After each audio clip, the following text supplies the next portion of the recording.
spending time getting to know the true you. Now, there was something that triggered that as well. It's our youngest daughter. Her name is Liliana. We can say her name. It's not a secret.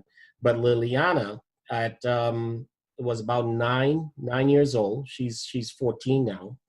At around 9 years old, just out of the blue, I asked these questions, and that question was, "Hey, Liliana, who are you?" And she responded back by basically giving me a description of who she was. And I said, "Well, that's fine. But that's a description. Who are you?" And feeling like she had to rush to judgment, she started telling me about her hobbies. And I was like, okay, I get it. So first you gave me a description, then you gave me your hobbies, the things you like to do. I'm going to ask you this one more time. Don't rush to an answer. Who are you? She thought about it, and then I explained a little bit more, but then she came back with a response that I'm a nerd, I'm a geek, and something else. So I asked her, "Why do you say you're a nerd or a geek?" And she said, "Because she wears glasses." So a light bulb went off. Wait a second. She's literally embracing a judgment or an identity of how other people see her. And that's where I came up with the whole no judgment zone. So I tried it off with some adults, asking them, "Who are you?" And what was interesting is that the personality or who they were was how other people saw them and not how they saw themselves. Oh. So it was from actual experiences that part of the book about the judgment-free zone came about. And of course, conversations are brought up based on those answers. So again, it's open communication. All the things we've heard about what makes a relationship work in the past remains true. Communication, honesty, trust, all those elements are still true, but there's some additional elements that it takes. So the things that I'm telling you as far as communication, none of that stuff is new.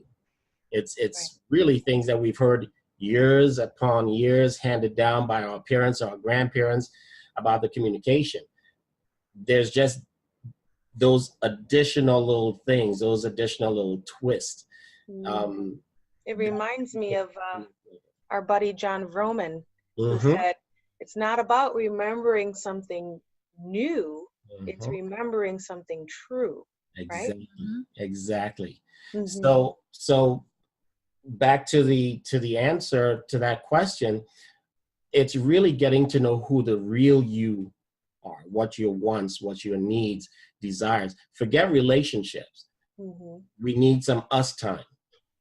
Get to a point where even if you take a trip, you go to a quiet room, there's got to be one place where it's you and nobody else.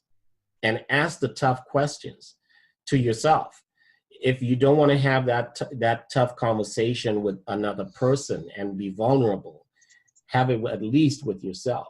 Because we can lie to anyone. That's all right. But the one person that we should never, ever lie to is ourselves. Be truthful to yourself. Of course, if you go on that path of not being truthful to yourself, what are you doing? You're technically living a lie. You're conforming and keeping up a persona of how everybody else sees you and not how you see yourself. And that's where unfulfilling, that lack of fulfillment comes into play. So the key is being fulfilled. We want a fulfilling life. We all want it. And that's why I feel so honored to be part of One Life Fully Lived, because that's what it's all about, is living life to the fullest and having a really fulfilled life. Well, it's not just by yourself, but within a relationship as well. Right. So it's stepping stones. Okay. Like I said, I know I give a lot, like you said, a lot of information, but it starts with getting to know who you are. Yes. Yes. So much value. Like there's just so many,